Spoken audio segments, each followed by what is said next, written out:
नमस्कार, मैं रोहित रंजन और आज बात करेंगे वक्फ संशोधन बिल की, जिसे लंबे इंतजार के बाद संसद से पारित कराने के लिए मोदी सरकार ने कदम आगे बढ़ाए। विधेयक के कानून बन जाने के बाद वक्फ संपत्ति विवाद सुलझाने में अब राज्य सरकारों को पहले से ज़्यादा शक्तियां हासिल होंगी। हालांकि सरकार ने साफ कर दिया है कि इसका असर पुरानी मस्जिदों, दरगाहों या मुसलमानों के धार्मिक संस्थानों पर नहीं पड़ेगा। प्रश्न यह है कि बिल के पास होने के बाद क्या बदलाव होंगे और इस बिल पर क्यों हंगामा मचा हुआ है, बिल के समर्थन और विरोध में क्यों सड़क से लेकर संसद तक संग्राम छिड़ा हुआ है। अगले 1 घंटे में हम इन सभी प्रश्नों के जवाब तलाशने की कोशिश करेंगे। हमारे साथ एक्सपर्ट्स का एक बड़ा पैनल भी जुड़ेगा, उनसे भी आपको मिलवाऊंगा, लेकिन सबसे पहले एक रिपोर्ट दिखाता हूं।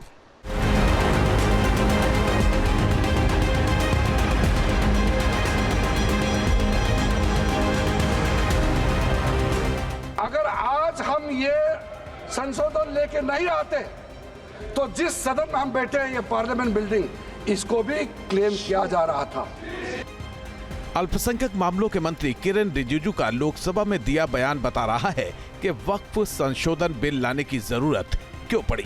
सवाल ये है कि क्या वक्फ बोर्ड इतना ताकतवर है कि वो देश की संसद तक पर दावा ठोक दे। इस सवाल का जवाब तलाशने के लिए हमें 2013 में वक्फ कानून में हुए संशोधनों पर गौर करना होगा। तब यूपीए सरकार ने कानून में संशोधन करके वक्फ दान के नाम पर संपत्ति पर दावा करने की असीमित शक्तियां दे दी थी। वक्फ कानून में यह भी प्रावधान किया गया था कि इसके फैसले को किसी अदालत में चुनौती नहीं दी जा सकती। संशोधन के जरिए गैर मुस्लिमों को वक्फ बोर्ड को संपत्ति दान करने की छूट दे दी गई थी, जबकि गैर मुस्लिमों को वक्फ की संपत्ति ट्रांसफर करने पर रोक लगा दी गई थी। सीधे शब्दों में कहें तो वक्फ बोर्ड को इतनी ताकत मिल गई थी कि वो जिस जमीन पर हाथ रख दे वो उसकी हो सकती थी। इसीलिए लोकसभा में वक्फ संशोधन बिल पेश करते हुए किरेन रिजिजू ने कह दिया कि मोदी सरकार न आती तो देश की संसद पर भी वक्फ बोर्ड का दावा हो जाता। 1970 से केस चल रहा था दिल्ली के अंदर में। दिल्ली के अंदर में हमारा सीजीओ कॉम्प्लेक्स है, पार्लियामेंट बिल्डिंग है, कई प्रॉपर्टीज है, और इसको वक्फ बोर्ड, दिल्ली वक्फ बोर्ड ने क्लेम किया कि ये वक्फ प्रॉपर्टीज है। उसके बाद ये केस चल रहा था अदालत में। उस समय यूपीए सरकार ने पूरा सारा जमीन को डी नोटिफाई करके वक्फ बोर्ड को दे दिया। 123 प्रॉपर्टी। अगर आज हम ये संशोधन लेके नहीं आते तो जिस सदन में हम बैठे हैं, ये पार्लियामेंट बिल्डिंग, इसको भी क्लेम किया जा रहा था। एयरपोर्ट, बसंत विहार, और अगर नरेंद्र मोदी जी का सरकार नहीं आते, अगर यूपीए का सरकार कंटिन्यू रहता, तो क्या क्या बिल्डिंग को डी नोटिफाई किया जाना था। 123 प्रॉपर्टी को तो डी नोटिफाई किया।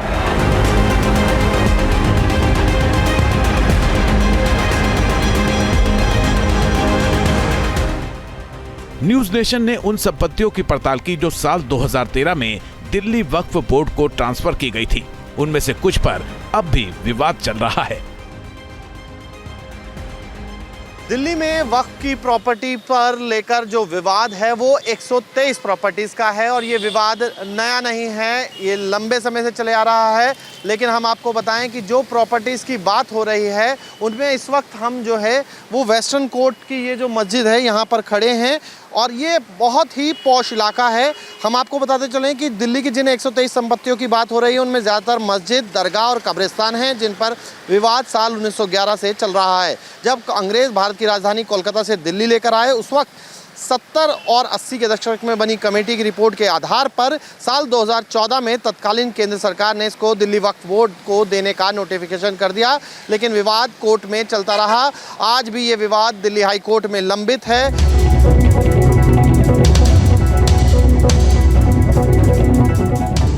न्यूज नेशन की पड़ताल में ये भी पता चला कि दिल्ली के पौष इलाके लुटियंस जोन में भी ऐसी कई संपत्तियां हैं जिन पर वक्फ का कब्जा है, लेकिन उस पर डीडीए भी अपना हक जताता है। जोरबाग में ये काफ़ी पुरानी प्रॉपर्टी है ऐसा बताया जाता है। आप देखिए यहाँ पर आप मौलाना सदर जो कल्बे जवाद हैं उनकी यहाँ पर आपको तस्वीर भी दिखाई देगी और ये दरअसल करबला की ज़मीन है और ये यहाँ पे आप देखिए एक बड़ा गुंबद है, यहाँ पे आप तस्वीरों में देख सकते हैं मज़ार है एक तरह से, और यहाँ पर भी तमाम कब्रें आपको देखने को मिलेंगी। तो ये वक्फ की प्रॉपर्टी है, ये दावा किया जाता है, लेकिन 123 प्रॉपर्टी में जो दिल्ली में डीडीए अपना दावा करता रहा है उसके दावे के हिसाब से करीब दिल्ली में 123 प्रॉपर्टी ऐसी हैं जो जिस पे दावा है डीडीए का।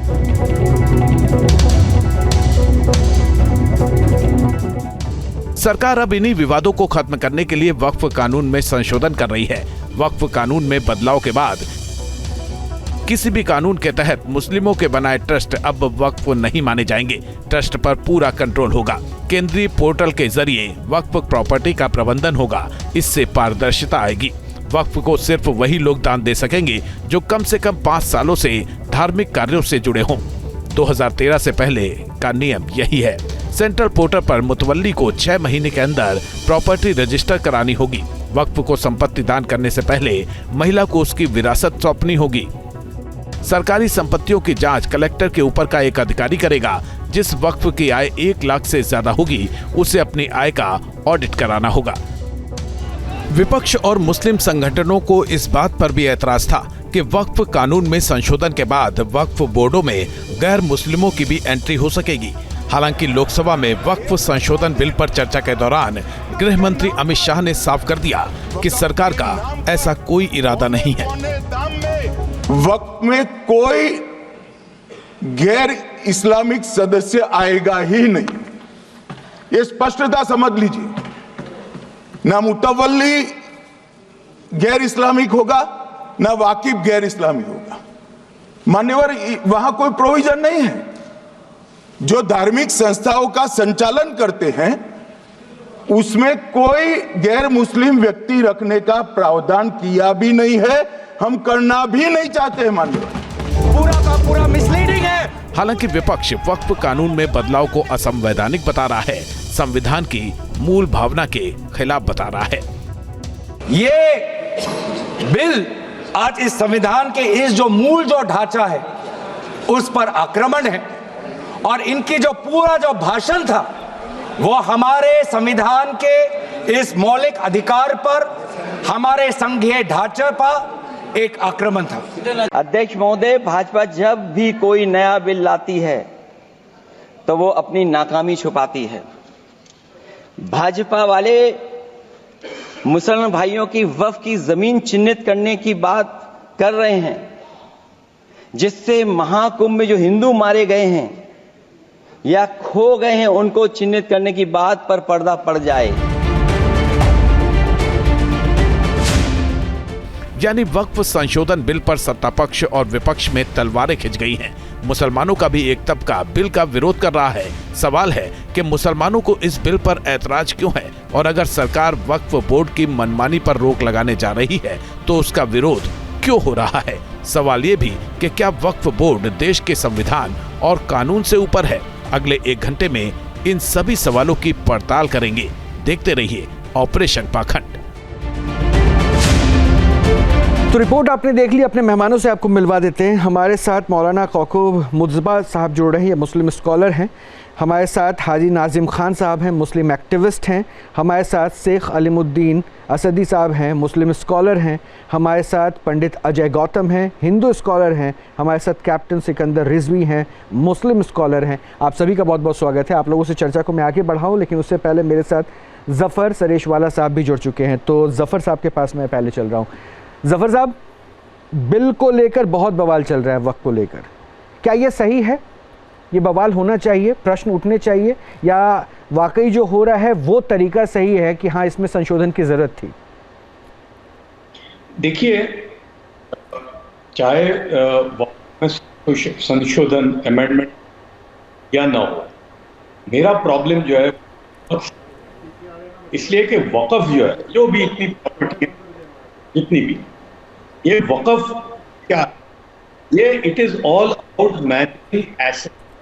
ये एसेट मैनेजमेंट, भाई गुजरात का बोर्ड है, या यूपी का वक्फ बोर्ड या महाराष्ट्र का वक्फ बोर्ड एक प्रॉपर्टी है जिसको वो मैनेज, तो वक्फ का मकसद ये था ये एसेट मैनेज इस तरह से हो कि ये जैसे हमारे यहाँ एसेट मैनेजर होते हैं, फंड रियल एस्टेट फंड है, क्या होता है उसमें भाई रियल एस्टेट फंड है, एसेट मैनेजर उनको प्रिंसिपल देते हैं कि भाई ये मेरी प्रॉपर्टी है, ये हम आपको देते हैं, आप इसमें से 1000 करोड़ में से साल में कितना कमा के, ये है असल मकसद। अब और एक तो ये है, दूसरा ये है कि वक्फ है क्यों, भाई वक्फ क्यों बना, बल्कि prophet peace be upon him, जब मक्का से उन्होंने मदीना हिजरत की तो सबसे पहले जो 2 इंस्टीट्यूशन किए प्रॉफिट मोहम्मद सल्लल्लाहु अलैहि वसल्लम ने मदीना, वो एक था औकाफ और एक बैतुल माल। और मकसद क्या था कि ये वक्फ यानी उस जमाने में 1400 साल पुरानी बात कि ये औकाफ की जो प्रॉपर्टी हो या एसेट हो या जो उसका जो वेल्थ क्रिएशन हो या उसकी इनकम जो आए, उस इनकम से गरीब, अंडर प्रिविलेज, डाउन ट्रॉडन, बेवा, विडो, यतीम, ऑर्फन, इनका इखराजात उससे निकले।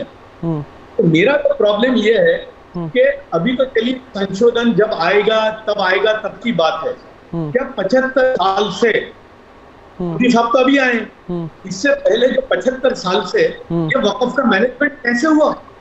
यानी आज आप देखिए कि मेरे हिसाब से, मैं कोई बहुत बड़ा कोई फंड मैनेजर नहीं हूँ, लेकिन एक मामूली कोई फंड मैनेजर को अगर ये जो एसेट है अभी औकाफ के या वक्फ के, अगर उसको मैनेज किया जावे तो कम से कम अगर 8 या 10% के रिटर्न में 15 से 20 हजार करोड़ की इनकम होनी चाहिए।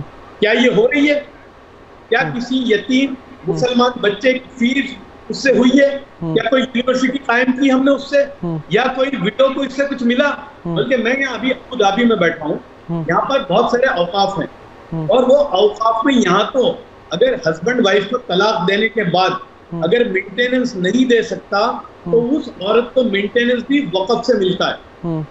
तो मेरा तो प्रॉब्लम ये है और मैं मुसलमानों से ये कहता हूँ कि अगर हमने औकाफ के निजाम को सही किया होता तो इस मुल्क का मुसलमान ही नहीं। सर एक पॉइंट और बता दीजिए जफर साहब, जो आप कह रहे हैं सही किया होता तो गलत किसने किया? बिल्कुल जो वक्फ बोर्ड में बैठे जिनको मिसयूज हुआ दिया है आपने, और वो कौन लोग हैं? वक्फ प्रॉब्लम क्या हुआ मैं आपको बताना चाहता हूँ कि आजादी के बाद से जो वक्फ बोर्ड है ये तो सारे गवर्नमेंट के अंडर में ही है, मतलब मेरे हिसाब से कोई बहुत ज्यादा चेंज आने वाला नहीं है। जितने वक्फ बोर्ड है हिंदुस्तान में अभी वो टोटल वक्फ बोर्ड वो स्टेट के अंडर में है। वो वक्फ बोर्ड में जो मेंबर बनते हैं।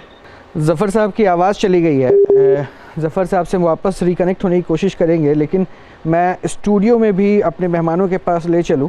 वो एक बात और बता दूं कि हमारे साथ यास्मीन फारूकी भी जुड़े के मेंबर हैं मुस्लिम पर्सनल लॉ बोर्ड के, लेकिन अलीमुद्दीन साहब कुछ बार बार कमेंट करना चाह रहे थे।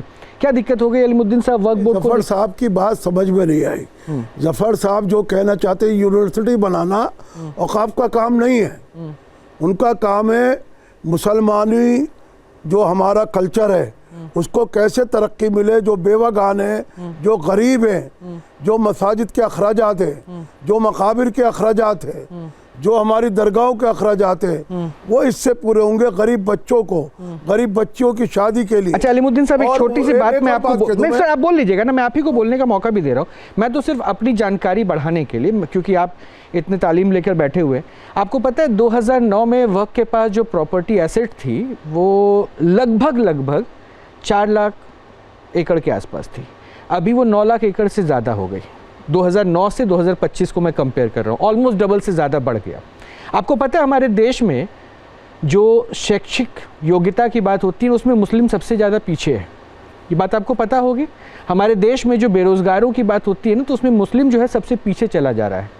सर अगर वक्फ के पास प्रॉपर्टी बढ़ती गई और मुस्लिम वेलफेयर नहीं हो पाया, तब मैं क्यों ना पूछूं कि वक्फ के बारे में जो आप परिभाषा दे रहे हैं वो काम कहां हो पाया? शायद आपको मालूम नहीं है, वक्फ में जो वाकिफ की मंशा होती है उसके मुताबिक खर्च होता है। पहले तो उदाहरण ये दे दूं मैं, दूसरी बात आपने क्या 2009 से और अब तक डबल हो गई, ये आपकी मालूमात गलत है। हमारी जो जगहें लोगों ने काबिज कब्जा कर रखा था वो हमें रिलीज हुई हैं थोड़ी बहुत, उससे जाकर हमें ये इतना बड़ा बेनिफिट मिला है कि हमारी 9 लाख के करीब हो गई प्रॉपर्टी, लेकिन हमारा रेवेन्यू नहीं बढ़ा। रेवेन्यू क्यों नहीं बढ़ा? रेलवे ने कब्जा कर रखा है, डिफेंस ने कब्जा कर रखा है, कुछ पूंजीपतियों ने कब्जा कर रखा है, कुछ हमारे जब एशियाड हुआ हिंदुस्तान में उस वक्त हमारी प्रॉपर्टियों को एक्वायर करके स्टेडियम बना दिए गए, मॉल बना दिए गए, सड़कें बना दी गई, रेनोवेट करने के लिए पटरियां बना दी गई, तो हमारा रेवेन्यू कहां से बढ़ेगा? वो तो मैंने सुना सर, क्लेम तो ये भी किया गया। बहरहाल एक कमेंट पहले मैं लेते चलता हूं, उसके बाद अपनी बात कहते चलेगा। नहीं, अपनी बात कहते चलेगा। जो कहती है कि रेवेन्यू, सर रेवेन्यू मॉडल आपका क्या, ये मैं नहीं समझ पाया सर। रेवेन्यू मॉडल समझ नहीं पाया, रेवेन्यू मॉडल मुझे वक्त का अभी तक क्लियर नहीं हो पाया। आपने कह दी ये प्रॉपर्टी हमारी है, तो भाई वो उनकी हो गई, अब आपको साबित वक्त की अदालत में करना है कि ये प्रॉपर्टी आपकी थी। वक्त कमिश्नर है ना वो, तो फिर इसमें अगर एक बात बताइए अलीमुद्दीन साहब, इस देश में सबसे बड़ा क्या? संविधान है हमारा, संविधान है, कानून है, तो भाई कानून भी आपके वक्फ के कानून के सामने नीचे नहीं है, नीचे हो जाता है। ना बिल्कुल ऐसा, वहां पे इंटरफेयर कानून नहीं कर सकता, कानून इंटरफेयर नहीं कर सकता। सर आप क्लियर कर दीजिए ना, आप क्लियर कर दीजिए। अजय जी कुछ कहना चाह रहे हैं, अजय जी कुछ कहना चाह रहे हैं। अजय जी वक्त कौन से चलती है कानून के मुताबिक? अभी 27 जुलाई, अभी ये 27 मार्च को दिल्ली हाई कोर्ट के अंदर देश में मेरे ख्याल से इस वक्त सबसे जो बड़ी मस्जिद है वो जामा मस्जिद है। इस जामा मस्जिद का केस मैं लड़ रहा हूँ, इसका रिट पिटीशन है 7976/2014। कैसे वक्फ का मिसयूज होता है वो इसका क्लासिकल एग्जांपल है। वक्फ है ना, वक्फ का मतलब क्या है? लोगों की अपने समाज की चैरिटी के लिए किसी भी चीज को वक्फ करना अल्लाह के नाम पे, ठीक है, वो चीज अल्लाह को हो जाती है, किसी व्यक्ति विशेष की नहीं होती। लेकिन उससे रिलेटेड आप जो रेवेन्यू जनरेट करते हो उसका यूज आप खुद करते हो, उसका कहीं जो आपकी सोसाइटी है उनके पढ़ने में, लिखने में, सोसाइटी की डेवलपमेंट में कोई यूज नहीं होता। आप समझिए छोटे साधारण शब्दों में, अगर कल जो वक्फ एक्ट है उसका सेक्शन 5 से लेके 7, कल को एक कमरे में बंद बैठक करके किसी ने ये डिक्लेयर कर दिया कि ये जो न्यूज नेशन का स्टूडियो है ये वक्फ प्रॉपर्टी है अकॉर्डिंग टू माय अंडरस्टैंडिंग, वक्फ बोर्ड की अंडरस्टैंडिंग, तो कल को आपने ये साबित करना है कि ये प्रॉपर्टी वक्फ की नहीं है। वक्फ नहीं साबित करेगा, प्लीज मुझे कंप्लीट करने दीजिए, आप फिर बोल लीजिएगा, ठीक है। ये आपको साबित करना है और इसके लिए आप अपील नहीं कर सकते। ये अगर जिस दिन वक्फ बोर्ड का जो कमिश्नर है, ऑफिसर है, वो थ्रू एसडीएम आएगा, कब्जा लेगा, ताला लगा लेगा, अब आप लड़ते रहिए ट्राइब्यूनल के अंदर। ट्राइब्यूनल में कौन है? वहां वक्फ के लोग बैठे, कमिश्नर कौन है? वहां वक्फ के लोग बैठे, तो आप जाएंगे कहाँ? यानी जिसने जमीन ली है उसी के पैरेलल सिस्टम में तो आप चुनाओगे। अक्कड़ बक्कड़ बम्बे वो 80-90 पूरे 100 जमीन पे इन्होंने रुमाल रख दिया, वो जमीन वक्फ हो गई, ये है कानून। ठीक है मौलाना कौकब, ये जो बातें अजय साहब कह रहे हैं उस बात से इत्तेफाक रख रहे हैं क्या आप? देखिए, वक्फ का जो शब्द है ये अरबी का शब्द है। वक्फ का मतलब लुग़वी हिसाब से किसी चीज़ को ठहरा देना, रोक देना। उसी के इस्तिलाही माना में एक वक्फ बोर्ड बना था, ठीक है, जो ये नाम रखा गया। बोर्ड अरबी का है, वक्फ है। उसमें बहुत से पॉइंट हैं जो कानून होते हैं किसी भी एक्ट के। वक्फ जो जायदाद की जाती है उसके लिए एक वक्फ करने वाला वाकिफ़ कहलाता है, वो डीड लिखता है, वक्फनामा लिखता है, उसमें तमाम कानून होते हैं। वक्फ करने वाला किस किस चीज़ के लिए लिख रहा है, हर वक्फनामे की इबारत अलग-अलग होती है। अवामुन नास के लिए भी है, हर वर्ग के लिए भी है, ख़ास वर्ग के लिए भी है, कुछ कामों के लिए भी है, मस्जिद इमाम बाड़े के लिए भी है, वक्फ अलल औलाद भी है, वक्फ अलल अहम भी है। वक्फ की बहुत सी कंडीशनें हैं, लेकिन जब बात की जाती है कि वक्फ एक्ट में है कि वक्फ न बिक सकता है न बढ़ सकता है, तो जब वक्फ आज तक बिका नहीं और आज तक बटा नहीं है, तो वो कोई सा भी वक्फ बोर्ड हो, शिया हो या सुन्नी हो, उसकी आमदनी कहाँ गई, उसकी प्रॉपर्टियाँ कहाँ गई, उस पर किसने कब्ज़ा किया। मैं किसी की बात पे कोई एतराज़ नहीं कर रहा हूँ। जो बैनामे हैं, 8-9 हज़ार बैनामे मेरे पास भी रखे हुए हैं बेचने के, 8-9 हज़ार बैनामे प्रॉपर्टियों के। कैप्टन सिकंदर रिजवी साहब अभी उसके सब बताएंगे कि कितने बैनामे कैसे बेची जा रही है। वक्फ बोर्ड का अध्यक्ष ना हमसे पूछ के करता है कोई काम, ना हजरत से पूछ के करता है, ना इनसे पूछ के करता है, उनसे पूछ के करता है। पूछता किससे है? तय खुद कर लेता है। उसका एक्ट ही उसकी मनमानी है, आर्बिट्री। वो हमारी मिल्लत इंसानियत और मिल्लत मुस्लिमा के कामों के लिए है, दोनों के लिए है। अब उसमें मुल्क भी आ जाता है, तमाम बरादरियाँ भी आ जाती हैं। जैसे पहले औकाफ में फ्रीजर आज के दौर में है, टंकी आज के दौर में है, बिस्लरी का पानी आज के दौर में है। उस ज़माने में कुआं होता था, रैट होता था। तो जो रास्ते के ऊपर मुसाफिर सफ़र करते थे, उनके लिए कुएँ खोदे जाते थे, मुसाफिरों को पानी पीने की सहूलत दी जाती थी, उन्हें पानी तो उस ज़माने में जो ये पानी पिलाया जाता था, तो मजहब देख के पानी नहीं पिलाया जाता, सबके लिए होता है, इसी भी प्रॉब्लम। राइट, बिल्कुल। तो वफ़ का जो मिसयूज़ हुआ है वो आज भी हो रहा है। ठीक है, खसरा नंबर के हिसाब से भी डिटेल बता दी जाएगी। हाँ, अच्छा, एक बार यास्मीन फारूकी भी कुछ कहना चाह रही है। यास्मीन जी, वक्फ बिल को लेकर जो हंगामा चल रहा है उसे आप कैसे देखती हैं? आपका ओपिनियन क्या कहता है कि जो हो रहा है इसकी ज़रूरत नहीं? क्यों, देखिए यहाँ जो मुस्लिम चेहरे हैं, मुस्लिम स्कॉलर्स हैं, उनके तमाम ओपिनियंस को भी आप सुन रही हैं।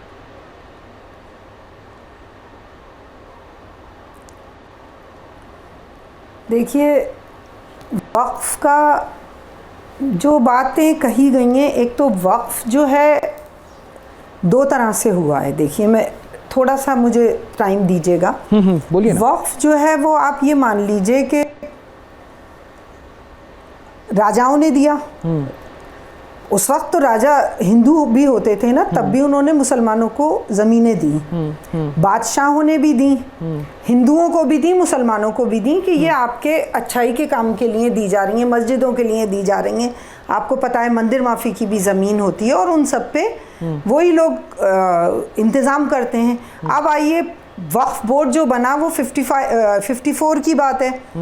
वक्फ बोर्ड जब बना तो ये सब कुछ देखते हुए, पेपर चेक करके कि क्या क्या, कहाँ कहाँ, किस किस ने वक्फ दी गई है। वक्फ का मतलब ही यही है कि अल्लाह नाम पे दे दी गई। अब जिसने दी है उसका तो कोई हक नहीं रहा, उसकी औलादों का भी हक नहीं रहा, उस पे हक रहा इंतज़ाम करने वाले का।